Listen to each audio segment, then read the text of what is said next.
تاریخ کی عظیم ترین سلطنتوں میں سے ایک، جس نے شمال افریقہ میں مصر، تیونس، لیبیا پر، مشرق یورپ میں یونان، Bulgaria, Albania, Romania, Serbia, Hungary پر، اور مشرق وسطی میں سعودی عرب، یمن، کویت، اسرائیل، فلسطین، عراق، اردن، لبنان اور شام پر 600 سے زائد سال تک حکومت کی، جسے تاریخ سلطنت عثمانیہ کے نام سے جانتی ہے۔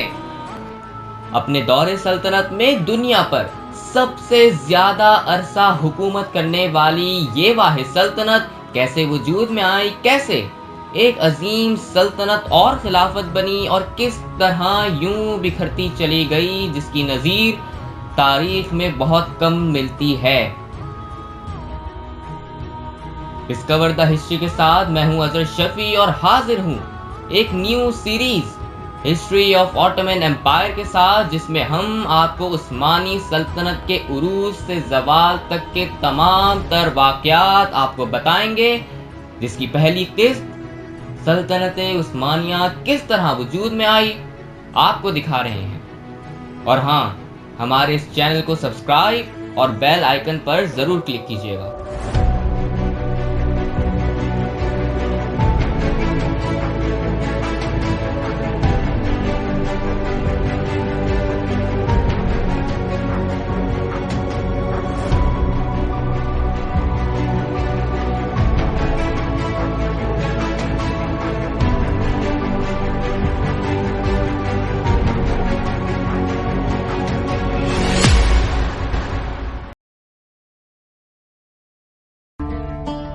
یہ واقعہ ہے 13ویں صدی کا، جب دنیا پر سے اسلام کا اثر و رسوخ ختم ہو رہا تھا۔ دنیا کے مسلمان آپس میں لڑ رہے تھے، اور ان کا آپس کا اتحاد آہستہ آہستہ ختم ہو رہا تھا۔ ایسے میں ایک ترک خانہ بدوش قبیلہ، جسے تاریخ کائی قبیلے کے نام سے جانتی ہے، بانی عثمانی سلطنت عثمان غازی کے والد ارطغرل غازی کی قیادت میں اسلامی اثر و رسوخ اور مسلمانوں کے اتحاد کو ایک بار پھر یکجا کرنے کی کوششوں میں لگا ہوا تھا۔ ارطغرل غازی، جو خود ایک درویش، بہادر اور جنگجو طبیعت کا، اسلام سے محبت کرنے والا سپہ سالار تھا، لیکن اس کے سامنے بھی کئی مسائل موجود تھے۔ جی ہاں، منگول سلطنت ایک جنگجو، بزدل اور وحشی کا دوسرا نام نہ صرف ایک سلطنت تھی، بلکہ اس وقت کی سلطنت کے یا قبیلے کے رہنے والوں کے لیے ہمیشہ ہی سے ایک چیلنج رہتی تھی۔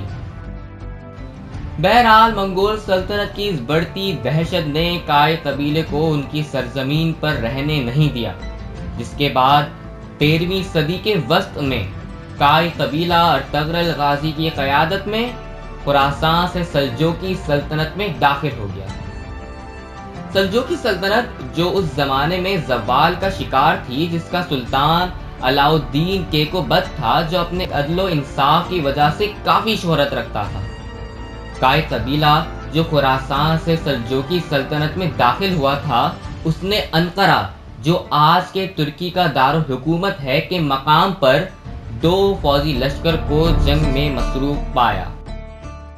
ان 2 فوجی لشکر میں ایک نہایت ہی کمزور فوج تھی، جس کی تعداد بہت کم تھی، تو دوسری طرف ایک طاقتور فوجی لشکر تھا، جس کی تعداد سامنے والی فوج سے کئی گنا زیادہ تھی۔ ارطغرل غازی کے علم میں نہیں تھا کہ یہ دونوں فوجی دستے کس گروہ کے تھے، لہٰذا اس نے اور اس کے سپاہیوں نے کمزور فوج کا ساتھ دینے کا ارادہ کیا اور جنگ میں کود پڑے۔ ارطغرل غازی اور اس کے سپاہیوں نے اپنی جنگجو مہارت اور بہادری سے مخالف فوج کو پیچھے ہٹنے پر مجبور کر دیا۔ جب یہ لڑائی اپنے اختتام کو پہنچی، تو قبیلے والوں کو علم ہوا کہ جس فوجی دستے کا ارطغرل اور اس کے سپاہیوں نے ساتھ دیا ہے، وہ اور کوئی نہیں بلکہ سلجوق سلطان علاء الدین کیکوبت کی ہی فوج تھی۔ تاریخ کے اوراق میں یہ بات واضح نہیں ہے کہ مخالف فوجی دستہ منگولوں کا تھا یا بازنطینی رومیوں کا لشکر تھا۔ بہرحال، سلطان علاء الدین اس لڑائی کے بعد کائی قبیلے کی بہادری اور جنگی مہارت سے کافی متاثر ہوا۔ وہ اتنا متاثر ہوا کہ اپنی سلطنت میں کاراگر نامی پہاڑی زرخیز سرزمین قبیلے والوں کو تحفے میں دے دی۔ کائی قبیلے کے لیے اس سے زیادہ خوبصورت تحفہ ان کے سامنے اور کوئی نہیں تھا، مگر اس خوبصورت پہاڑی سرزمین کے سامنے ایک بڑا اور خطرناک مسئلہ بھی سامنے موجود تھا، اور وہ یہ کہ اس زمین کی سرحدیں اب بازنطینی رومی سلطنت کے سرحدوں سے مل رہی تھیں، جو اس زمانے میں ترک نسل مسلمانوں کے لیے ہمیشہ ہی سے ایک چیلنج رہتی تھی۔ مگر جس قبیلے کا سردار ایک جنگجو اور بہادر ہو، اس کے سامنے بھلا یہ مسائل کیسے ٹکتے؟ لہٰذا علاء الدین کیکوبد نے ارطغرل غازی کو رومیوں کے سرحدی علاقوں کو فتح کر کے ان علاقوں کو سلجوقی سلطنت میں شامل کرنے کا حکم دیا، جس پر ارطغرل غازی راضی ہو گیا اور آہستہ آہستہ رومیوں کے سرحدی علاقوں کو فتح کرنا شروع کر دیا۔ ان فتوحات کی وجہ سے آس پاس کے چھوٹے ترک قبائل کے سردار اب ارطغرل غازی کے پرچم تلے جمع ہونا شروع ہو گئے، جس سے کائی قبیلہ اب پہلے سے زیادہ طاقتور اور وسیع ہو چکا تھا۔ ان فتوحات کے ہی دوران 1258 میں ارطغرل غازی کے گھر میں ایک بچے کی پیدائش ہوتی ہے، جسے تاریخ عثمان کے نام سے جانتی ہے۔ عثمان کے نام سے متعلق کئی مورخین کا ماننا ہے کہ اس کا اصل نام عثمان نہیں بلکہ اتمان تھا، جسے انگریزی میں اوٹمن کہا جاتا ہے۔ مورخین کی یہ بات سچ بھی ہو سکتی ہے اور غلط بھی، کیونکہ سلطنت عثمانیہ کی تاریخ اس کے وجود میں آنے کے تقریباً 100 سال بعد لکھوانی شروع کی گئی تھی، جس میں کچھ تبدیلی ہو بھی سکتی ہے اور نہیں بھی۔ بہرحال ارطغرل غازی کے 3 بیٹے تھے، گندوز، سوسی اور عثمان، جس میں عثمان میں وہ تمام خوبیاں موجود تھیں جو اس کے والد ارطغرل میں موجود تھیں۔ وہ بھی ایک بہادر، جنگجو، درویش اور اسلام سے محبت کرنے والا بیٹا تھا۔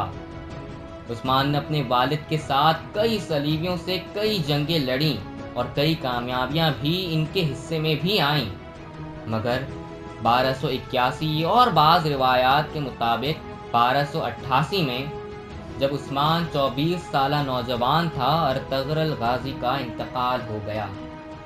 جب ارطغرل غازی کا انتقال ہوا، تب قبیلے والوں کے سامنے عثمان سے بہتر لیڈر ان کی نظر میں اور کوئی نہیں تھا، لہٰذا کائی قبیلے نے عثمان ہی کو اپنے قبیلے کا نیا سردار منتخب کر لیا۔ سردار بننے کے بعد عثمان نے بھی اپنے والد کی ان فتوحات کے سلسلے کو آگے بڑھایا اور رومیوں کے کئی علاقے اور قلعوں کو فتح کرنا شروع کر دیا۔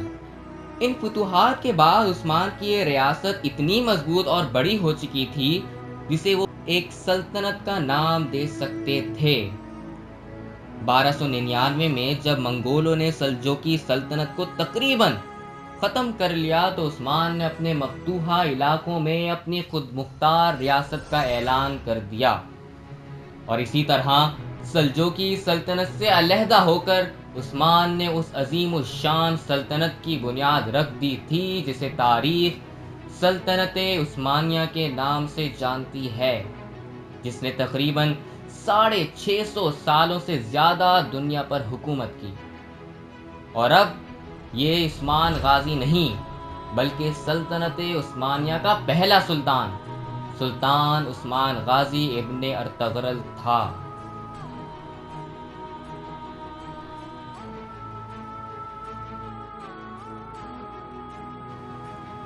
ہسٹری آف آٹومن ایمپائر کی پہلی قسط میں ہم نے آپ کو بتایا کہ سلطنت عثمانیہ کا سورج کس طرح طلوع ہوا اور کس طرح عثمانی سلطنت کا قیام ہوا، مگر عثمان کا وہ کون سا خواب تھا جس کی تعبیر کچھ صدیوں بعد جا کے پوری ہوئی؟ شیخ ادبالی کون تھے؟